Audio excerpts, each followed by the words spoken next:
तमाशा, भाग दो। रूपाली ने तुरंत जवाब दिया। घर वह होता है जहाँ इंसान को अपनी इज्जत बचाने के लिए लड़ना ना पड़े, जहाँ अपनी मेहनत के पैसे मांगने पर उसे गलत ना ठहराया जाए। सौरभ अब पूरी तरह माँ के पक्ष में खड़ा हो चुका था। उसने तेज आवाज़ में कहा, एक बात साफ सुन लो रूपाली, इस घर में वही होगा जो मम्मी कहेगी। अगर तुम्हें अपनी सैलरी इतनी ही प्यारी है तो उसे लेकर अपने मायके चली जाओ। यहाँ रहना है तो सारे पैसे मम्मी के पास ही जाएंगे, जैसे मेरी पूरी सैलरी जाती है। रूपाली ने एक सेकंड के लिए भी नहीं सोचा और सीधे बोल दिया, तो फिर तुम्हें भी एक बात साफ सुन लेनी चाहिए सौरभ, मैं यहाँ अपनी पहचान खोकर नहीं रह सकती। शादी का मतलब यह नहीं होता कि मैं खुद को ही ख़त्म कर दूँ। बिमला देवी ने हंसते हुए कहा, अरे वाह, अब हमें शादी का मतलब समझाएगी यह लड़की। हमने भी ज़िंदगी देखी है, बहुएं ऐसे ही घर चलाती है अपनी कमाई देकर। रूपाली ने पहली बार अपनी आवाज़ ऊंची की और बोली, बहुएं घर चलाती हैं या घर चलाने वाले बहुओं को चलाते हैं? आपने कभी सोचा कि मुझे कुछ चाहिए, मेरी भी कुछ ज़रूरतें हैं या नहीं? हर बार जब मैंने अपने लिए कुछ लेने की बात की, आपने यही कहा, घर में खर्चा बहुत है, बाद में ले लेना। लेकिन वह बाद कभी आया ही नहीं और ना ही कभी आएगा। सौरभ ने गुस्से में टेबल पर हाथ मारते हुए कहा, बस बहुत हो गया यह ड्रामा।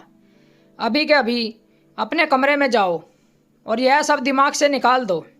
कल सुबह अपनी पूरी सैलरी मम्मी को दे देना। यह लड़ाई यहीं ख़त्म हो जाएगी, जैसे हमेशा देती आई हो। रूपाली ने उसे घूरते हुए कहा, आपको ड्रामा लग रहा है?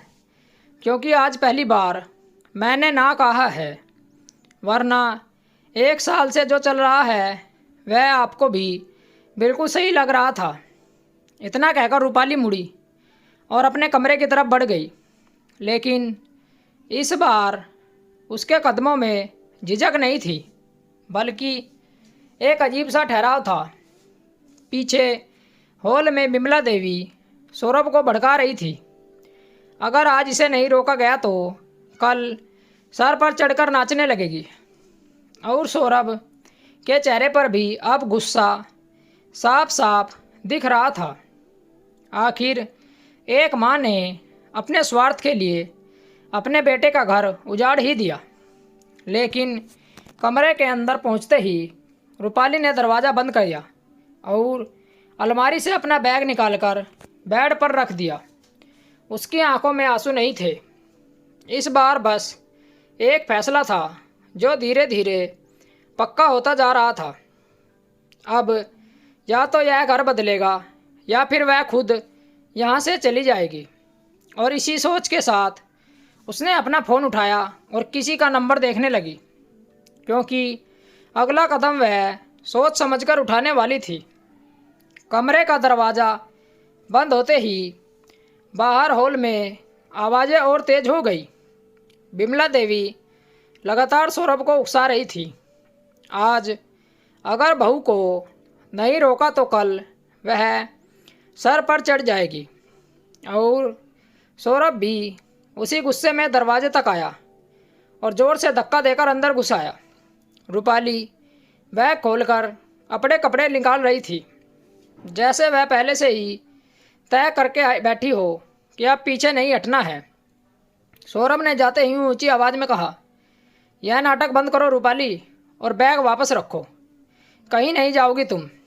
रूपाली ने बिना उसकी तरफ देखे जवाब दिया, मैं नाटक नहीं कर रही हूँ सौरभ, मैं बस वह कह रही हूँ जो मुझे 1 साल पहले ही कर लेना चाहिए था। अगर कर लेती तो इतनी तकलीफ़ नहीं उठानी पड़ती। सौरभ ने आगे बढ़कर उसका हाथ पकड़ लिया और गुस्से में बोला, तुम इस घर की बहू हो, ऐसे बैग उठाकर जाने की इजाज़त नहीं है तुम्हें। रूपाली ने झटके से अपना हाथ छुड़ाया और सीधा उसकी आंखों में देखते हुए बोली, बहू हूँ इसलिए 1 साल तक चुप रही, लेकिन तुम लोगों के अंदर तो इंसानियत भी मर चुकी है, लेकिन मैं अभी भी इंसान हूँ, इसलिए अब जा रही हूँ। मुझे किसी की इजाज़त की ज़रूरत नहीं है।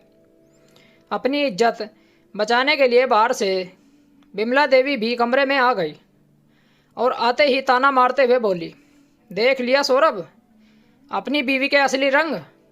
नौकरी का घमंड है इसे। आज पैसे रोक रही है, कल तुम्हें भी छोड़ देगी। रूपाली ने पहली बार बहुत ठंडे लेकिन कड़े लहजे में कहा, मम्मी जी, किसी को छोड़ने की नौबत तब आती है जब सामने वाला पकड़ कर रखने लायक हो। यहाँ तो शुरू से ही मुझे सिर्फ इस्तेमाल किया गया है, सिर्फ पैसों के लिए। ससुर किशोर जी भी दरवाजे पर आकर खड़े हो गए और भारी आवाज़ में बोले, अगर आज यह घर छोड़कर गई तो वापस आने की कोई ज़रूरत नहीं है। यह दरवाज़ा इसके लिए हमेशा के लिए बंद हो जाएगा। एक पल के लिए कमरे में सन्नाटा छा गया, लेकिन रूपाली के चेहरे पर फिर भी डर नहीं आया। उसने साफ साफ कहा, बंद दरवाजे से डर मुझे तब लगता जब मेरे पास कहीं जाने की जगह नहीं होती, अपना खर्चा चलाने की औकात नहीं होती। लेकिन मैं खुद कमाती हूँ, अपने पैरों पर खड़ी हूँ, भूखी नहीं मरूंगी, सर पर छत जरूर होगी। सौरभ ने गुस्से में आकर उसका फ़ोन छीनने की कोशिश की और बोला, किसे फ़ोन कर रही थी तुम? अपने वाइके वालों को बुला रही है तमाशा बनाने के लिए? रूपाली ने फ़ोन कसकर पकड़ लिया और कहा, मुझे किसी को बुलाने की ज़रूरत नहीं है सौरभ, मैं अकेले आई थी इस घर में और अकेले ही जा सकती हूँ, मुझे सहारे की आदत नहीं है। बिमला देवी फिर बोली, जा रही थी है तो चली जा, लेकिन याद रखना समाज में हमारी भी इज्जत है। कल को लोग उंगली तुम पर नहीं हम पर उठाएंगे। रूपाली ने बैग बंद किया और कंधे पर डालते हुए कहा, समाज को जवाब देना मुझे आता है मम्मी जी। मैं यह भी बता दूंगी कि बहू ने घर क्यों छोड़ा, कैसे उसकी मेहनत की कमाई छीन ली जाती थी और कैसे उसे हर छोटी ज़रूरत के लिए बहाने बनाकर तरसाया जाता था। अब रूपाली क्या करेगी?